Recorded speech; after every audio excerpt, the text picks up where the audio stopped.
Selamat siang pemirsa. Keberadaan bangunan kantor pos lintas batas atau PLB yang mewah di Sebatik tidak berbanding lurus dengan fungsi dan kemanfaatannya bagi pemerintah dan masyarakat. Pasalnya, sebab sekian tahun berdiri kokoh di garis perbatasan Sebatik Tawau, Malaysia. Hingga kini bangunan itu sama sekali tak difungsikan dengan alasan administrasi dan sikap egosentris masing-masing negara. Kondisi itu mengundang perhatian DPRD Kabupaten Nunukan untuk mulai mempertanyakan dan menginvestigasi duduk persoalan yang menghambat untuk dibicarakan dan dicarikan solusi penyelesaiannya. Menurut Wakil Rakyat di DPRD Nunukan, Pulau Sebatik merupakan wilayah strategis Negara Kesatuan Republik Indonesia atau NKRI yang berbatasan langsung dengan Tawau, Sabah, Malaysia. Sehingga kehadiran pos lintas batas negara atau PLBN sangat diharapkan menjadi pintu resmi lalu lintas orang dan barang antar negara, juga sebagai pusat pertumbuhan ekonomi kawasan, sekaligus simbol kedaulatan negara.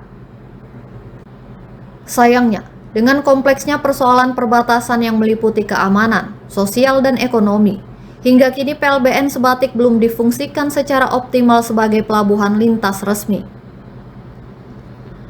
Menurut Ketua Komisi 1 DPRD Nunukan Dr. Andi Mulyono, kondisi tersebut bukan hanya menimbulkan celah keamanan negara, karena masih maraknya aktivitas ilegal lintas batas, tetapi juga membuat masyarakat Sebatik tidak terlindungi secara ekonomi.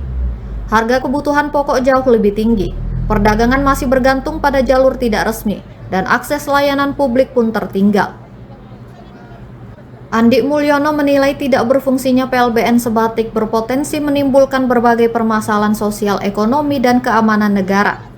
Kondisi ini menyebabkan mobilitas masyarakat Sebatik Tawau masih harus melalui jalur tidak resmi atau menempuh perjalanan jauh ke Nunukan.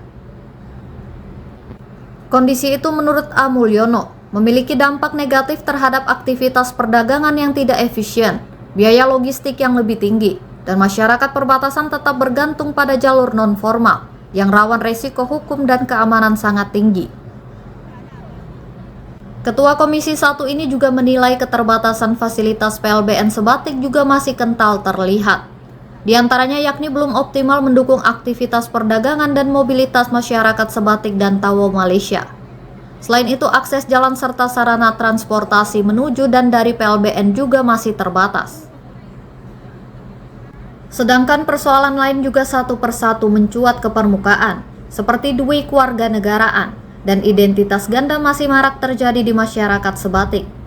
Selain itu masih terdapat warga yang menggunakan dokumen Indonesia dan Malaysia secara bersamaan, sehingga kondisi ini menimbulkan kerancuan hukum, ekonomi, dan keamanan. Dari sektor ekonomi, perbatasan juga terbilang belum optimal, termasuk harga barang pokok lebih mahal di Sebatik dibandingkan di Tawau. Hal itu terjadi sebab produk lokal kesulitan menembus pasar lintas batas akibat hambatan regulasi dan infrastruktur. Sementara dari sektor keamanan dan kedaulatan negara juga terancam amburadul, sehingga aktivitas ilegal termasuk penyeludupan narkoba, TPPO hingga kini masih sering terjadi.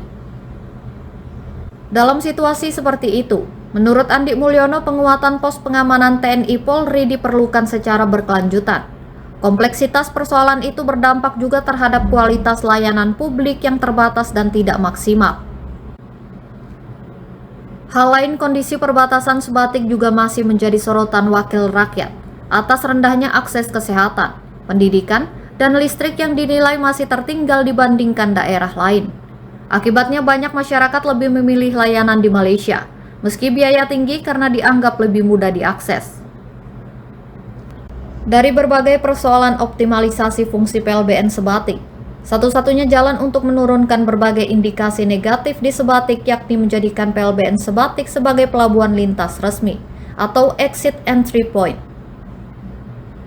PLBN harus dikembangkan menjadi pusat perdagangan legal, bukan sekedar pos pemeriksaan. Selain itu, pemerintah juga harus menyediakan pasar perbatasan serta gudang logistik resmi yang dibingkai dalam program khusus warga perbatasan. Guna mencegah kerancuan kewarganegaraan, penerapan kartu identitas tunggal perbatasan untuk menghapus praktik duit kewarganegaraan harus dipertegas. Penguatan pos lintas batas atau PLB dengan aturan lebih sederhana namun tetap sah secara hukum, harus diterapkan untuk mencegah kerancuan administrasi negara. Sementara itu, guna menjamin perputaran ekonomi dan kesejahteraan masyarakat, peningkatan infrastruktur dan aksesibilitas juga harus dibangun pemerintah.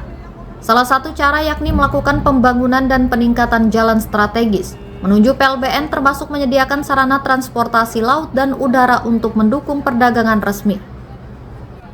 Sedangkan dari sisi perlindungan hukum terhadap kearifan lokal, penyusunan aturan khusus yang memberi perlakuan afirmatif bagi kearifan lokal dalam penanganan hukum dan kebijakan juga perlu diterapkan di perbatasan RI Malaysia.